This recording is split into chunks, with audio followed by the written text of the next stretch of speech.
Hello everyone, I am Dr. Devaram, Assistant Professor, Department of Geology, Government Dungar College, Bikaner. In the series of physical geology lectures, today we are going to discuss a important topic of exogenetic process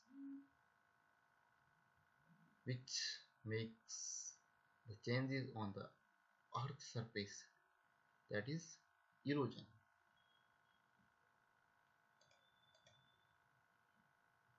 So erosion,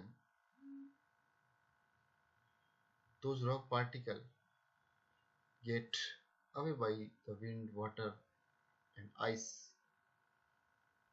So erosion is the natural process which includes the destruction of existing rocks and removal of the products from the site of destruction. And transportation is the important aspect of the erosion.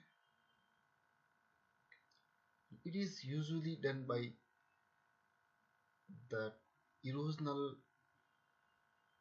factors or the erosional agents, which are mainly the water, wind and ice. अपर्दन एक प्राकृतिक प्रक्रम है जिसमें मुख्य रूप से अपघटित या अपक्षित rock के टुकड़ों का एक स्थान से दूसरे स्थान पर परिवहन होना मुख्य घटक है, जिसमें मुख्य रूप से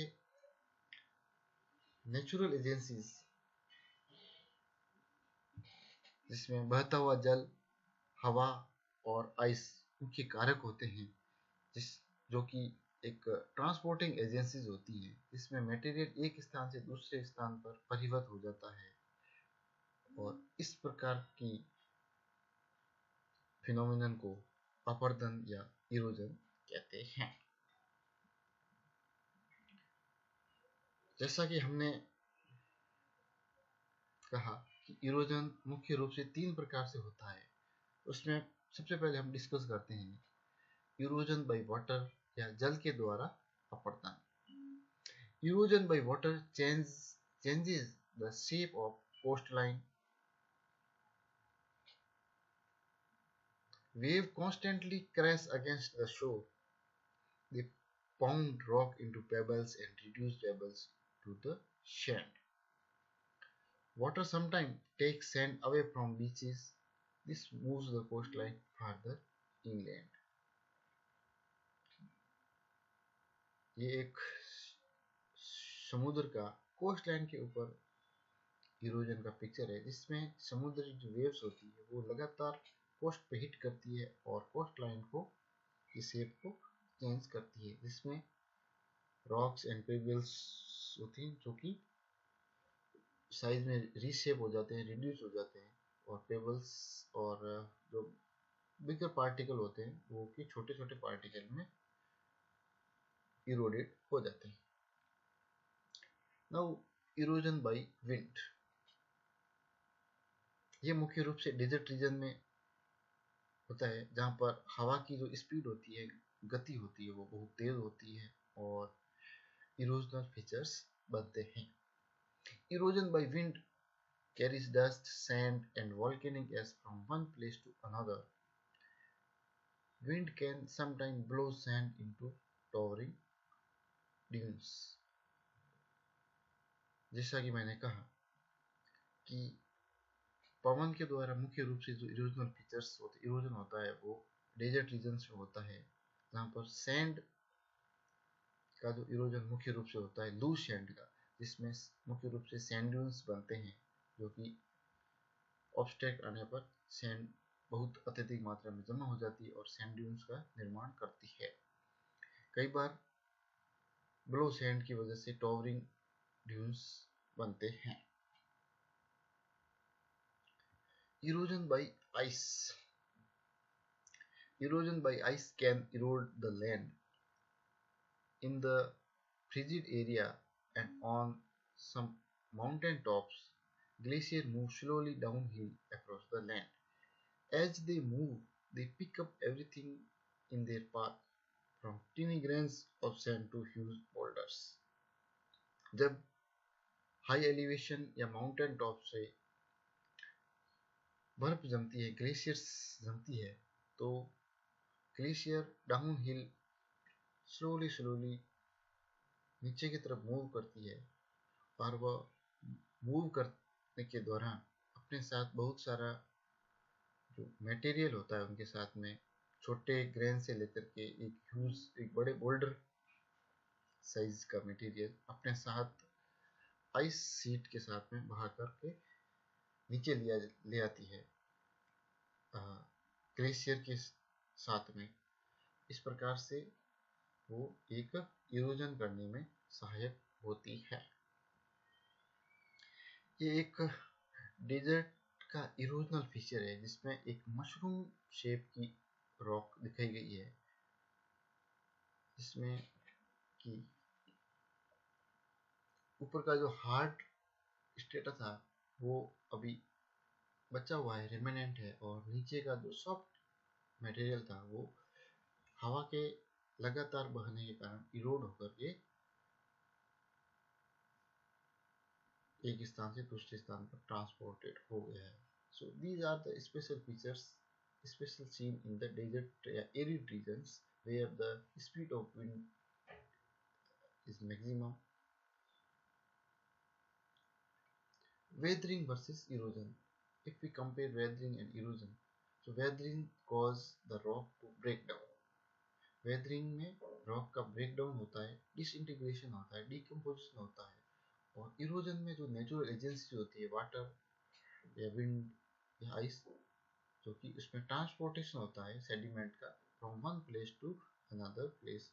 सो eroded material are transported by the natural agency from one place to the another and deposited at the depositional site.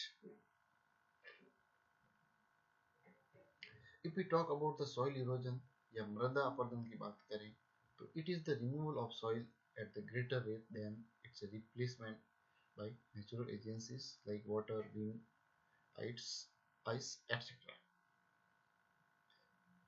मृदा अपरदन एक इसके रिमूवल की जो रेट होती है डिपोजिशन से अत्यधिक होती है, तो ये मृदा अपरदन कहलाता है, और ये मुख्य रूप से पानी और हवा से होता है। अगर सॉइल इरोजन की बात करें तो इसमें मुख्य रूप से विंड इरोजन, जो कि it happens when wind carries away vast quantity of fine soil particle and sand from desert and spread it over adjoining cultivated land and thus destroy their fertility. It takes place in and around all desert regions of the world. पवन का जो अपरदन होता है, जो मुख्य रूप से desert region में होता है, जहाँ पर जो पवन की जो गति होती है वह बहुत अत्यधिक होती है, जिसमें फाइन सॉइल पार्टिकल और सैंड जो कि एडजॉइनिंग कल्टिवेटेड एरियाज होते हैं उसमें स्प्रेड हो जाते हैं, और वो कल्टिवेटेड लैंड की जो फर्टिलिटी होती है उसको भी प्रभावित करते हैं, और यह मुख्य रूप से वर्ल्ड के सभी डेजर्ट में घटित होता है। दूसरा है sheet erosion. It happens when water moves as a sheet takes away thin layer of the soil. जब पानी एक शीट के रूप में स्प्रेड हो जाता है तो उसके साथ में जो सॉइल वाटर के साथ में ट्रांसपोर्टेड सॉइल होती है सस्पेंशन के रूप में वो थिक लेयर्स के रूप में जमा हो जाती है. Such type of erosion is most common along the river bend and affected by the floods.